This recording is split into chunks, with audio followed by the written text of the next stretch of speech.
Hello and welcome to Supposedly Fun. My name is Greg. It's the end of the month, which means it's book haul time. I get to film one of my favorite videos to film every month and tell you about all of the many books that I have brought into my library in the month of February. There's a fair amount of them, and they cross a wide spectrum of new releases, upcoming releases, books from the last year that people were excited about, and a lot of older backlist titles. So I can't wait to talk to you about them. There will be affiliate links down below if you would like more information about any of these books, or if you would like to purchase any of them for yourself. Those links are to bookshop.org, which supports independent bookstores, so it's a pretty good website, I think. You could also support your local independent bookstore, which is always a wonderful thing to do. And you could support your local library, also a very wonderful thing to do. Let's jump in. The first book I'm very excited about. I don't think this had been announced when I did my most anticipated books of 2025, because otherwise it would have been on that list. It is The Girls Who Grew Big by Leila Mottley. The reason I'm so excited about this is that Leila Mottley's debut novel, Nightcrawling, was a really great book. Kind of difficult and hard to read. It was longlisted for the Booker Prize, I believe, and just really announced her as a major new literary talent. And this is her follow-up. She wrote Nightcrawling when she was a teenager. I believe it was released when she was 19. So she's still very young, but I'm really looking forward to this. And this is a great cover. This is published by Knopf, and it will be coming out on June 24th, 2025, so you might want to get your pre-orders in. I will also have ebook links to anything that has an ebook on Bookshop down below as well. So I am just really thrilled. Here is what this book is about. A novel about a fierce group of teenage mothers in the Florida Panhandle. Adela Woods is 16 years old and pregnant. Her parents banish her from her comfortable upbringing in Indiana to her grandmother's home in the small town of Padua Beach, Florida. When she arrives, Adela meets Emery, who brings her newborn to high school, determined to graduate despite the odds. Simone, mother of 4-year-old twins, who weighs an abortion in the heart of the South, and the rest of the girls, a group of outcast young moms who raise their growing brood in the back of Simone's red truck. The town thinks the girls have lost their way, but really, they are finding it, looking for love, making and breaking friendships, and navigating the miracle of motherhood and the paradox of girlhood. Full of heart and life and hope, set against the shifting sands of these friends' secrets and betrayals, The Girls Who Grew Big confirms Leila Mottley's promise and offers an explosive new perspective on what it means to be a young woman. Really excited to read this book. I'll try to wait until it's a little closer to when this book comes out, although June is Pride Month, and I only read Pride books during Pride Month, so I might have to read it in May or wait until July, but very excited about that. In all of my book hauls, I like to read a little bit from the opening of the book, so I will do that here and now, if I can just get to the first page. Here we go. Chapter 1, Simone. Nobody ever warns you about the placenta. Like, you spend days seizing and stretching open to get some shoulders out of your coochie, and then the baby, or babies in my case, are writhing in your arms, and you realize it's not even over. You've still got to push out this pulsing purple heart bigger than your man's head. And my man had a big head, and find a way to cut the cords. That is the very visceral opening of The Girls Who Grew Big by Leila Mottley, something that is coming later this year. I think a lot of people are going to be talking about. I'm excited to read, and I think a lot of you will probably be excited about as well. If you are excited, let me know in the comment section down below. The next book is something that was sent to me by the publisher, which is Putnam. It is The Blanket Cats by Kiyoshi Shigematsu, translated by Jesse Kirkwood. I believe Jesse Kirkwood is the same person who translated The Restaurant of Lost Recipes and The Kamigawa Food Detectives. And this feels like it's in the same vein. And it feels like a great book for now because it seems sort of comforting and cozy and fun. And I mean, who doesn't love this cover? I mean, come on. It's just great. And this is a new release. It has been published at this point. And there is a blurb on the front from Shelby Van Pelt, who is the author of Remarkably Bright Creatures, which I DNF, but a lot of people really love. So I'll just mention that for those of you who did. Utterly charming. I would read 100 of these stories. Here is the premise of the Blanket Cats. Are 3 days with a cat long enough to change a life? A peculiar pet shop in Tokyo has been known to offer customers the unique opportunity to take home one of 7 special cats whose magic is never promised but always received. But there are rules. These cats must be returned after 3 days. They must eat only the food supplied by the owner, and they must travel to their new homes with a distinctive blanket. In the Blanket Cats, we meet 7 customers, each of whom is hoping a temporary feline companion will help them escape a certain reality, including a couple struggling with infertility, a middle-aged woman on the run from the police, and 2 families in very different circumstances simply seeking joy. But like all their kind, the Blanket Cats are mysterious creatures with unknowable agendas who delight in confounding expectations. And perhaps what their hosts are looking for isn't really what they need. 3 days may not be enough to change a life, but it might just change how you see it. So it does kind of sound similar to the Kamigawa Food Detectives and the Restaurant of Lost Recipes because it's stories set within a particular framework, and that will make it really interesting. The first story is called The Cat Who Sneezed. 2 nights, 3 days. That was how long you could keep them. You're probably thinking that isn't very long, the pet shop owner would say to his customers once they'd signed the contract. He would deliver these words in an identical tone and with an identical expression every single time. Any longer and you start getting attached. Meanwhile, the cat starts worrying it might never be coming back here. Doesn't work out well for anyone. Believe me. Buying them wasn't an option, nor, as a general rule, was hosting the same animal more than once in the span of a month. 3 days, that's it, the owner said, driving the point home in the same quiet but firm voice as always.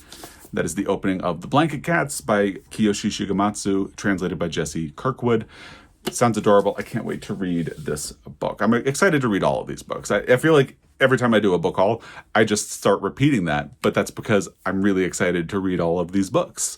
And when I do my book haul revisit in 1 year's time, we will see if I have been successful in that endeavor.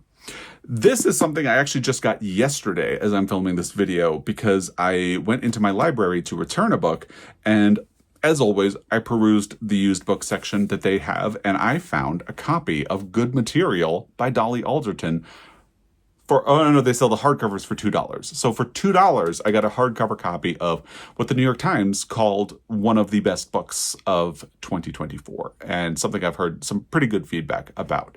So that is very exciting, and what a good find. This is published by Knopf, and I don't have immediate plans to read it, but I've heard so many good things about it that I feel like this is something I would really like to get around to reading at some point. So there are a lot of blurbs from Lena Dunham, Elizabeth Gilbert, Taylor Jenkins Reid, and some newspapers. Here is what Good Material is about. Andy loves Jen. Jen loved Andy, and he can't work out why she stopped. Now he is without a home, waiting for his stand-up career to take off, wondering why everyone else around him seems to have grown up while he wasn't looking. Set adrift on a sea of heartbreak, Andy clings to the idea of solving the puzzle of his ruined relationship. Because if he can find an answer to that, then maybe Jen can find her way back to him. But Andy still has a lot to learn, not least his ex-girlfriend's side of the story. In this sharply funny and exquisitely relatable account of romantic disaster and friendship, Dolly Alderton offers up a love story with 2 endings, demonstrating once again why she is one of the most exciting writers today and the true voice of a generation. I will link the video I did about the New York Times Book Review's Best Books of 2024 in the description box if you want a little more about this book, or if you want to find out what else made that list. But I've just heard so many good things about this book. A couple of negative things here and there, but mostly good. And here is how it opens. Summer 2019. Reasons why it's good. I'm not with Jen. Can't dance. Has no rhythm at all. Used to find it adorable until I saw people laughing at her, and hate to say, I was embarrassed. Once overheard her say, let's grab a cappuccino sometime and we'll talk, to my teenage cousin who wanted advice about his university applications. Generally has quite 90s ideas about what is glamorous, like cocktails or spending 20 pounds on a plate of tagliatelle in a little place. refuses to get to the airport a minute earlier than 90 minutes before a flight takes off. Don't have to persuade her to like where we live anymore.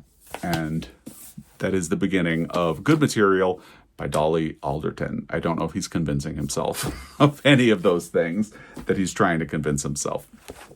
So, if you follow along, you know that I recently read a book called Four Squares by Bobby Finger, and really, really, really, really liked it. And I had decided that I would like to track down a copy for my own personal library, so I've been keeping watch for it. I haven't found a copy of it yet, but I did find The Old Place, Bobby Finger's previous novel, at my local used bookstore, so I grabbed a copy. And here it is. This was published by Putnam, and it sounds like it's very much in my wheelhouse. And if you know me, that will make sense when I read you the description. So let's just dive right into that. For the first time in nearly 4 decades, Mary Alice Roth is not getting ready for the first day of school at Billington High. A few months into her retirement, or district-mandated exile, as she calls it, Mary Alice does not know how to fill her days. At least there's Ellie, who stops by each morning for coffee and whose reemergence in Mary Alice's life is the one thing soothing the sting of retirement. Mary Alice and Ellie were a pair since the day Ellie moved in next door 18 years ago. That is, until they both lost their sons, one right after the other. Years later, they are finally working their way back to a comfortable friendship. But when Mary Alice's sister arrives on her doorstep with a staggering piece of news, it jeopardizes the careful shell Mary Alice has built around her life. The whole of her friendship with Ellie is put at risk, the fabric of a place as steadfast as Billington, Texas is questioned, and the unflappable, knotty fixture that is Mary Alice Roth might have to change after all. This had a starred review in Kirkus. I tend to find Kirkus's reviews reliable, so that's pretty good news as well.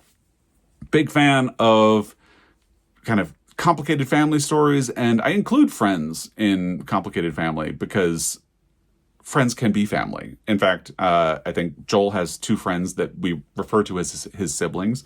I have some really great friends, and it counts. So I look forward to getting around to reading this, just as I look forward to getting around to reading all of these books.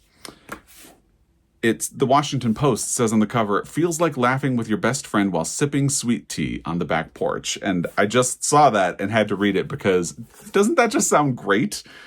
Laughing with your best friend while sipping sweet tea on the back porch. I want to do that.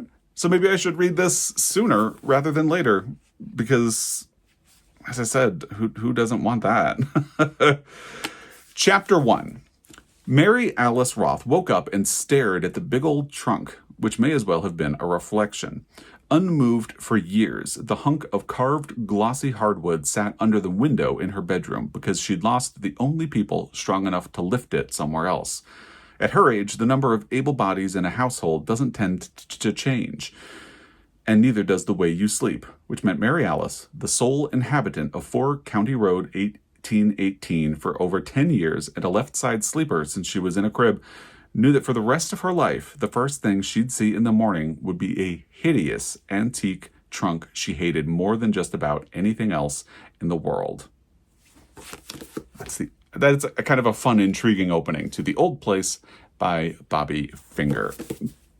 We're moving right along. I have been keeping watch at my local used bookstore to see when books by Barbara Pym might show up, because I read Crampton Hodnett last year and liked it. And I do have 2 others on my bookshelves, but I feel like I liked Crampton Hodnett enough that I would like to read more. Well, in the month of February, 2 Barbara Pym novels showed up.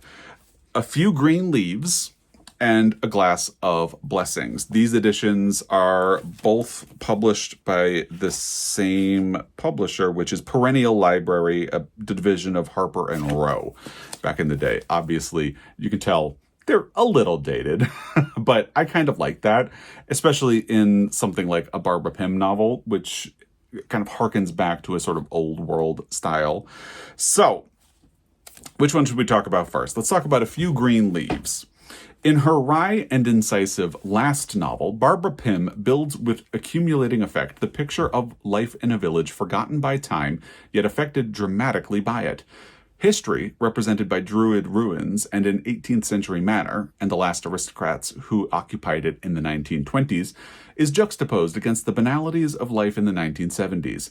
We encounter a classic cast of Pym characters: the local cat lady, widows, rectors, retirees, as well as a new generation composed of a young doctor, a restaurant reviewer, a bearded intellectual, and his wife.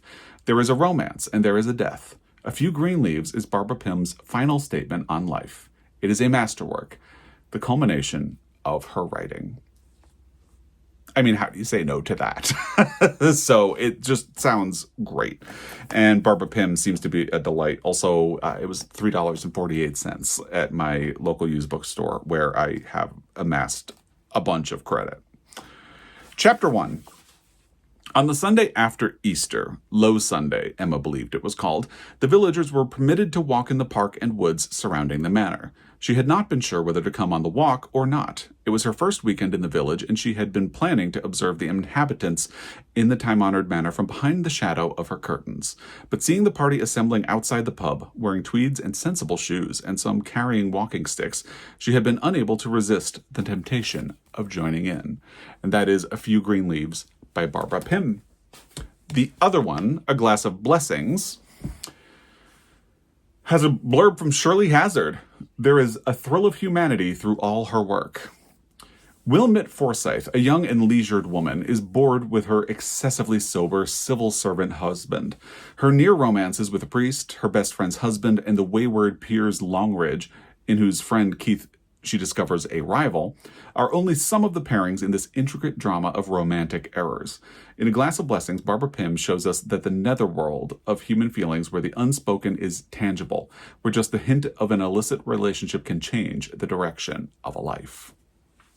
Sounds very much in keeping with Crampton Hodnett, which, again, I enjoyed. Chapter 1. I suppose it must have been the shock of hearing the telephone ring, apparently in the church, that made me turn my head and see Piers Longridge in one of the side aisles behind me. It sounded shrill and particularly urgent against the music of the organ, and it was probably because I had never before heard a telephone ringing in church that my thoughts were immediately distracted, so that I found myself wondering where it could be and whether anyone would answer it. That is A Glass of Blessings by Barbara Pym. I have also been keeping an eye on Anne Enright books, and I found The Gathering at my local used bookstore. I had previously found a copy of, I think it was her most recent book, The Wren. I think that's the one. I'm not going to get up and go check. But The Gathering is her book that won the Booker Prize, and it sounded really interesting. I have heard some mixed things about this book, but I picked it up when I saw it on the shelf and read the description, and it just kind of reminded me that this is a book about complicated family and complicated family history and sort of generational story. And as I said earlier in this video, that immediately intrigues me. So how could I say no? This edition is, I don't recognize that publisher logo on the side, so I'm going to take a peek. It's published by Black Cat in New York. Here is the description. A dazzling writer of international stature, Anne Enright is one of Ireland's most singular voices. Now she delivers The Gathering, a moving, evocative portrait of a large Irish family haunted by the past. The 9 surviving children of the Haggerty clan are gathering in Dublin for the wake of their wayward brother Liam, who drowned in the sea. His sister, Veronica, collects the body and keeps the dead man company, guarding the secret she shares with him, something that happened in their grandmother's house in the winter of 1968. As Enright traces the line of betrayal and redemption through 3 generations, she shows how memories warp and secrets fester. As in all Enright's works, her distinctive intelligence twists the world a fraction and gives it back to us in a new and unforgettable light. Again, how do I say no to that?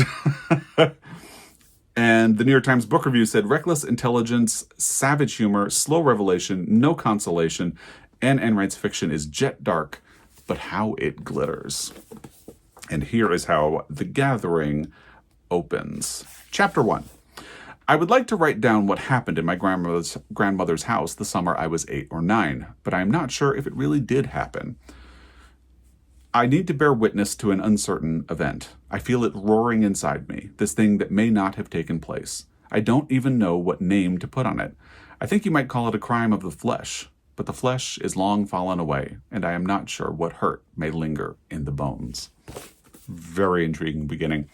I had been thinking that in March I might pick up some Irish reading and read some Irish authors, so this would feel like a natural fit for that. But I haven't really sat down and thought about what I might cover in March yet. And I've had a bit of a slump in the month of February, so I also have some things I want to catch up to. So March is still a mystery, but I would like to read some Irish authors, and Enright would fit right in.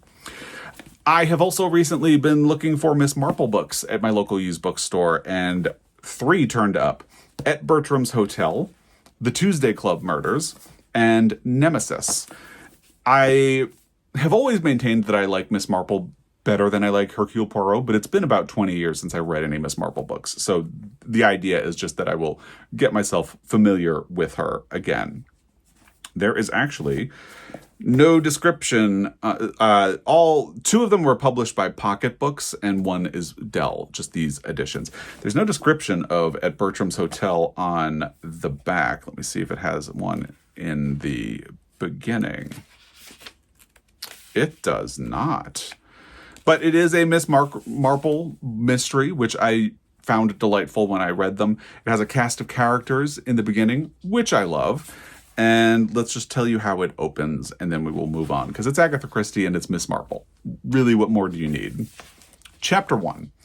In the heart of the West End, there are many quiet pockets, unknown to almost all but taxi drivers who traverse them with expert knowledge and arrive triumphantly thereby at Park Lane, Berkeley Square, or South Audley Street. If you turn off on an unpretentious street from the park and turn left and right once or twice, you will find yourself in a quiet street with Bertram's Hotel on the right-hand side. Bertram's Hotel has been there a long time. During the war, houses were demolished on the right of it and a little farther down the left of it, but Bertram's itself remains unscathed. Naturally, it could not escape being, as house agents would say, scratched, bruised, and marked. But by the expenditure of only a reasonable amount of money, it was restored to its original condition. By 1955, it looked precisely as it had looked in 1939, dignified, unostentatious, and quietly expensive. That is At Bertram's Hotel. Nemesis is a thoroughly refreshing puzzlement. Agatha Christie has always done things her own way. This disregard of the expected is surely one of the all-important reasons why there has never been another like her in mystery writing. A peaceful English village is the scene of 3 brutal murders, all committed in the name of love. That's as much of a description as we get, which is more than we got for At Bertram's Hotel. And it's dedicated to Daphne Honeybone. I love that name. All right, Chapter 1 begins Overture. In the afternoons, it was the custom of Miss Jane Marple to unfold her second newspaper. 2 newspapers were delivered at her house every morning. The first one Miss Marple read while sipping her early morning tea, that is, if it was delivered in time. The boy who delivered the papers was notably erratic in his management of time. Frequently, too, there was either a new boy or a boy who was acting temporarily as a stand-in for the first one. And each one would have ideas of his own as to the geographical route that he should take in delivering. Perhaps it varied monotony for him.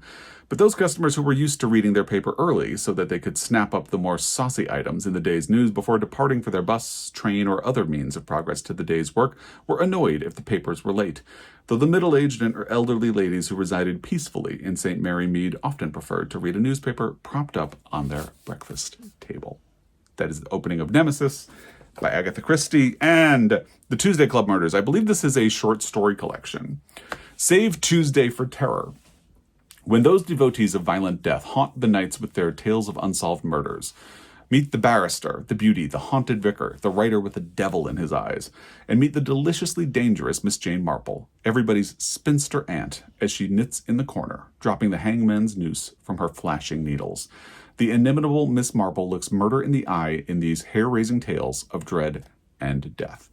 I could be wrong about this, so don't quote me, but I think these stories were actually the first introduction to Miss Marple, and what was Murder at the Vicarage, I think was the first novel. I could be wrong. And I love vintage book covers, but this is so fun. You have a tiny little village that is bleeding under a microscope. I just think that's kind of fun. All right, here we go. The first story is The Tuesday Night Club. Raymond West blew out a cloud of smoke and repeated the words with a kind of deliberate self-conscious pleasure. Unsolved mysteries. He looked round him with satisfaction. The room was an old one with broad black beams across the ceiling, and it was furnished with good old furniture that belonged to it. Hence Raymond West's approving glance. By profession, he was a writer, and he liked the atmosphere to be flawless. Let's stop right there. I didn't know this, but the type in here is very tiny, but I will deal with that. Next, something that I find really interesting. So I did a reread of The Catcher in the Rye in December, moving into January. I had not read the book in a very long time, possibly even 20 years. And I loved it. And I'm planning to do a book sort of defending it because a lot of people really dislike The Catcher in the Rye. And something that always stood out to me, because I used to reread The Catcher in the Rye a lot, is that one of Holden Caulfield, the protagonist's favorite authors, is Ring Lardner, and I have never read Ring Lardner. So I saw the Ring Lardner reader at my local used bookstore, and again, I just didn't feel like I could pass it up. This definitely is a library builder. I do not have immediate plans to read it, but it's something that I want to have in my library and would like to get around to at some point. So maybe when I do my book haul revisit next year, I will not have gotten to this. I wouldn't be surprised, but maybe I will. We shall see. An abundant collection of Lardner's finest work containing all the best-known stories, including Haircut, Some Like Them Cold, Champion, The Golden Honeymoon, and generous selections from You Know Me Al and Gullible's Travels. The reader also contains a group of brilliant nonsense plays, articles, essays, parodies, and songs. The introduction by Maxwell Giesmar provides an account of Lardner's career and a penetrating study of his achievement. Let's read the opening. This is published by Scribner's, this, by the way. This is out of print. You can find other collections of Ring Lardner's stories. So if you are so inclined, you might not be able to find this one, but there are others. It opens with You Know Me Al, A Busher's Letters. New York, September 16. Friend Al, I opened the Sirius here and beat them easy, but I know you must have saw about it in the Chai papers. At that, they don't give me no fair show in the Chai papers. One of the boys bought one here, and I seen in it where I was lucky to win that game in Cleveland. If I knowed which one of them reporters wrote that, I would punch his jaw. That's the opening of the Ring Lardner reader. I'm at that point in filming a video where I'm starting to get a little tongue-tied, which is great because we only have 2 books left. Now we get to Cross Creek, which I just found this week in my local used bookstore. So if you follow along, you know I'm doing a Pulitzer Prize project where I am reading all of the books that have won a Pulitzer Prize for fiction.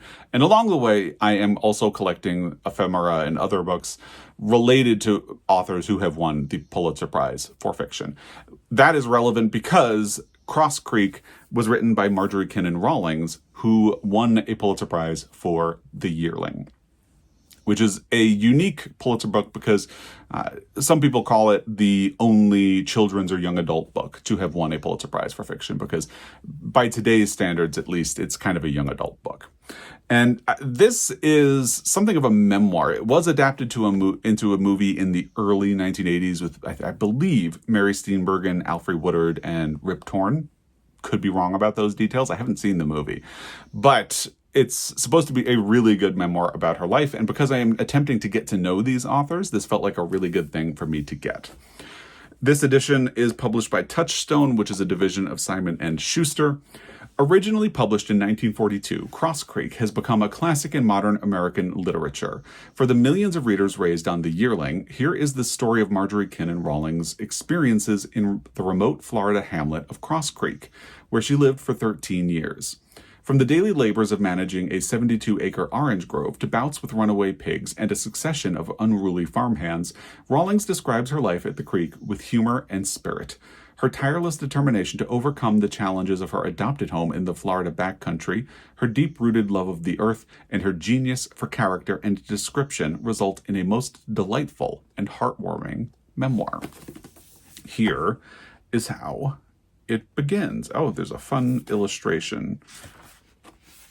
Oh, apparently the book itself is illustrated. So it opens with one of these and promises that there are more throughout the book. Okay. Chapter 1, Cross Creek. Ooh, that's pretty. Cross Creek is a bend in a county road by land and the flowing of Loch Lusa Lake into Orange Lake by water. We are 4 miles west of the small village of Island Grove, 9 miles east of a turpentine still, and on the other sides we do not count distance at all, for the 2 lakes and the broad marshes create an infinite space between us and the horizon.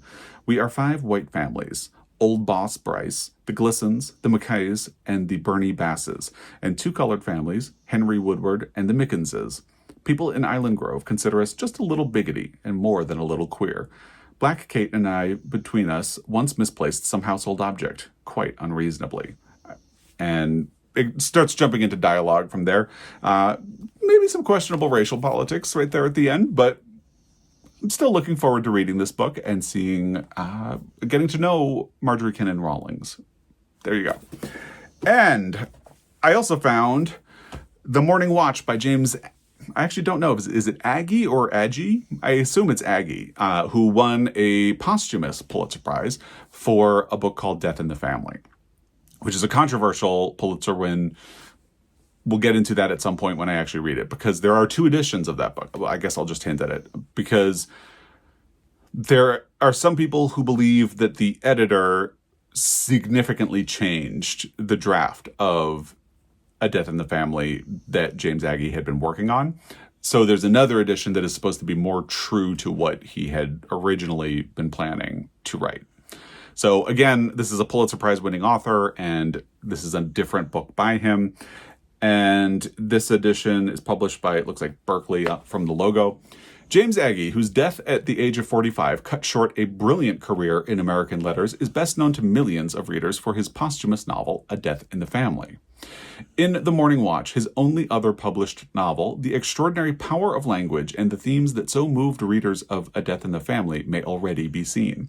In prose of astonishing clarity and intensity, Agee captured the portrait of an appealing and very real boy, serious, pitiable, funny, at the moment of his initiation into a feared yet fascinating world. And here is how it opens. Oh, there's a preface. We're going to skip over that. The Morning Watch, Chapter 1. In hidden vainglory, he had vowed that he would stay awake straight through the night, for he had wondered, and not without scorn, how they, grown men, could give way to sleep on this night of all the nights in their life, leaving him without one friend in his worst hour.